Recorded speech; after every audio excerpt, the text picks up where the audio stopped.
हमारे व्यस्त जीवन में ईश्वर की आवाज़। हम काम करने वाले लोग हैं। अधिकांश लोग काम कर रहे हैं। काम का असली अर्थ, गहरा अर्थ क्या है? हम काम किसके लिए करें? क्यों काम करें? आज अधिकांश लोग बड़े व्यस्त जीवन जीते हैं। कुछ शारीरिक काम ज़्यादा करते हैं तो कुछ मानसिक काम। कुछ लोग तो 2 जगहों पर नौकरी करते हैं, वे और भी बड़े व्यस्त होते हैं। कुछ लोग कंपनियों में कार्य करते हैं। कई बार कंपनियां उन्हें पर्व में, त्योहार में, सामूहिक प्रार्थना में, मिस्सा बलिदान में, अति महत्वपूर्ण समय में भी उन्हें इन महोत्सवों में भाग लेने का मौका नहीं मिलता। धर्मशास्त्र में काम का एक महत्वपूर्ण और विशेष अर्थ है। आज हम धर्मशास्त्र में काम पर जो विशेष महत्व है उस पर चिंतन करें। जो मुक्ति के लिए किया जाए, स्वयं की आज़ादी के लिए किया जाए, स्वयं के मुक्त होने के लिए किया जाए, वही मुक्ति का कार्य वास्तव में कार्य है। काम हम कई तरह से करते हैं। वास्तव में खुद की मुक्ति के लिए किया गया काम ही असली काम है।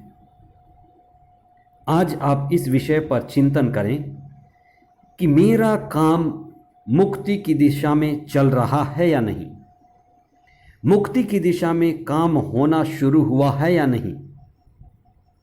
आत्मा की मुक्ति की दिशा में उठाए गए कदम ही मुक्ति की दिशा में गति है। और जब हम मुक्ति केंद्रित जीवन जीते हैं और अपनी आत्मा की मुक्ति को ध्यान में रखकर अपने जीवन को संचालित करते हैं, तब हम वास्तव में असली काम कर रहे हैं, असली काम की दिशा में हैं, अपनी मुक्ति की दिशा में हैं। 16वां सामान्य रविवार 17 जुलाई 2022। पहला पाठ उत्पत्ति ग्रंथ अध्याय 18 पद संख्याएं 1 से 10 तक। दूसरा पाठ कोलोसियों के नाम संत पौलुस का पत्र अध्याय 1 पद संख्या 24 से 28 तक। संत लूकस का सुसमाचार अध्याय 10 पद संख्याएं 38 से 42 तक। आज के सुसमाचार में मार्था व मरियम 2 बहनों के व्यक्तित्व के बारे में चित्रण है। दोनों ही बहनें प्रभु को खुश करना चाहती थीं। 2 अलग अलग व्यक्तित्व, एक प्रवृत्ति का, एक निवृत्ति का, एक कर्म मार्ग का, एक भक्ति मार्ग का।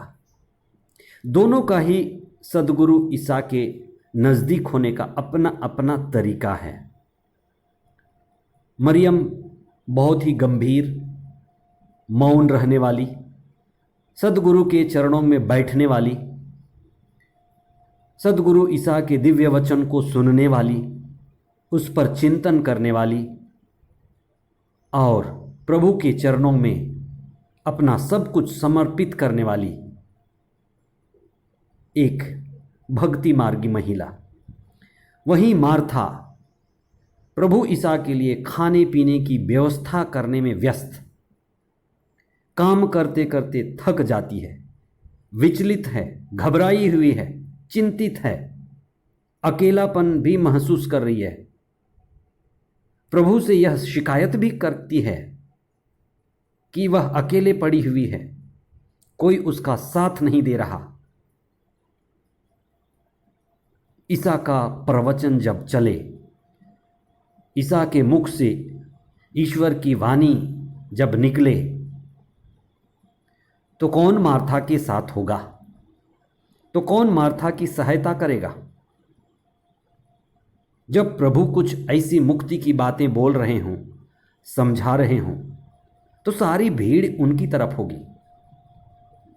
इसलिए प्रभु मार्था से कहते हैं, उनको एक गहरी सीख देते हैं, मार्था मार्था, तुम कई बातों की चिंता में हो। हम सभी के लिए ये चिंतन का विषय है कि हम कई सारे काम करते हैं और चिंता में होकर काम करते हैं। चिंता वास्तव में हमारे लिए बाधा है, चिंता चिता है। चिंता हमारी सारी शक्ति को, सामर्थ्य को ले लेता है। ईसा ने कहा, मरियम ने सर्वोच्च भाग चुना है। काम कई तरह के हैं, आपको चुनना है कि कौन सा काम अच्छा है। एक काम हो सकता है शराब बेचने का भी।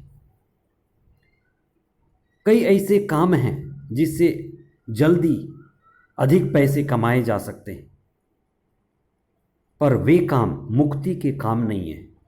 वे काम लोगों को और खुद को और बंधन में डालने के काम हैं। काम वही है जो ईमानदारी से किया जाए और जिस काम को करते हुए हमारी मुक्ति भी संभव हो। झूठ का काम, बेईमानी का काम, काला बाजारी का काम, धोखाधड़ी का काम, दूसरों को मूर्ख और बेवकूफ़ बनाने का काम, हम उनसे बचें। जब हम काम चुनते हैं तो प्रार्थना करें और उन कार्यों को चुनें जिस कार्य को करते हुए हमारा घर चले, परिवार चले, हमारी शारीरिक ज़रूरतें पूरी हों, पर उससे भी ज़्यादा हमारी मुक्ति की दिशा में हम बढ़ें। मुक्ति के लिए प्रभु यीशु के चरणों में बैठकर ईश्वर को सुनना, ईश्वर की बातों को समझना और ईश्वर से जुड़ना सबसे बड़ा काम है। हमारे जीवन का सर्वोत्तम काम मुक्ति की दिशा में होना है। संत पौलुस कोलोसियों को बताते हैं कि आप ईसा में आनंद का अनुभव करें। ईसा में ईश्वर द्वारा भेजी गई सभी आत्मा का रहस्य निहित है। इसलिए हमें प्रभु के वचन पर चिंतन करना है, प्रभु की क्रूस पर चिंतन करना है, प्रभु के दुख भोग, मृत्यु और उनके पुनरुत्थान केंद्रित जीवन पर हमें चिंतन करना है। आज का पहला पाठ हमें इब्राहिम की ओर देखने के लिए आह्वान करता है कि इब्राहिम, जिसे वर्षों से पुत्र नहीं मिला था, उसकी पत्नी बांझ थी और अचानक ईश्वर उसको आशा देता है, वचन देता है, उसके अंदर विश्वास जगाता है कि 1 साल बाद उसके घर में एक पुत्र का जन्म होगा। कई बार हम निराश रहते हैं, हताश रहते हैं, क्योंकि हमारी प्रार्थना वर्षों वर्षों तक सुनी नहीं जाती। अब्राहम वर्षों से ही प्रार्थना करता रहा होगा कि प्रभु मुझे उत्तराधिकारी दे दे, तूने सब कुछ मुझे दिया, एक उत्तराधिकारी नहीं दिया, वही मुझे दे दे। ईश्वर के देने का अपना ही समय होता है, ईश्वर का अपना समय है। इसलिए आज हम विश्वास करें कि हर समय हमें प्रभु के साथ जुड़े रहना है। चाहे अच्छे दिन हों, चाहे बुरे दिन हों, चाहे संकट के दिन हों, चाहे आशीष के दिन हों, बीमारी के दिन हों, चंगाई के दिन हों, उतार हो चढ़ाव हो, हर समय हमें प्रभु से जुड़े रहना है। आइए हम प्रार्थना करें। हे सर्वशक्तिमान पिता ईश्वर, धन्यवाद देते हैं, तूने हमें बनाया और हमें काम करने का दायित्व सौंपा है। हमें आशीर्वाद दे कि हम काम करते हुए जीवन बिताएं, पर हम अपनी मुक्ति की दिशा में काम करें।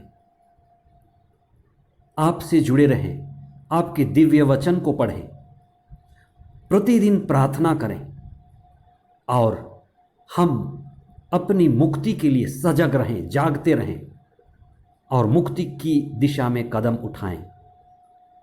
हमें आशीर्वाद दीजिए कि हम तेरे वचनों पर चिंतन करें, तेरे वचनों के द्वारा प्रकाशित हों और तेरे वचनों के द्वारा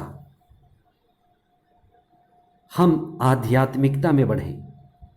प्रतिदिन हम मुक्ति की दिशा में ऊपर उठें और एक दिन पूरी तरह से आपके हो जाएं, संसार से, शरीर और मन से मुक्त हो जाएं। ऐसी कृपा हमें प्रदान कीजिए। ये प्रार्थना हम करते हैं हमारे प्रभु ख्रिस्त के द्वारा, आमीन।